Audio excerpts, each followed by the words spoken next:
ఖమ్మం జిల్లా సత్తుపల్లిలో బీఆర్ఎస్ శ్రేణులు ఆందోళన బాటపట్టాయి. కాంగ్రెస్ ప్రభుత్వానికి వ్యతిరేకంగా నినాదాలు చేస్తూ అంబేద్కర్ విగ్రహం వద్ద ధర్నా చేపట్టారు. ధర్నాలో మాజీ ఎమ్మెల్యే సండ్ర వెంకట వీరయ్య పాల్గొన్నారు.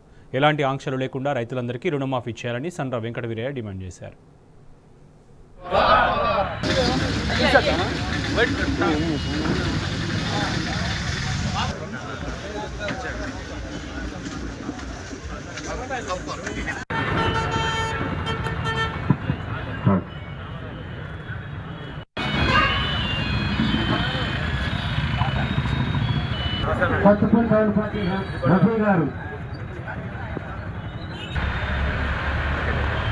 జోహార్ తెలంగాణ అమరవీరులకు, జోహార్ తెలంగాణ అమరవీరులకు.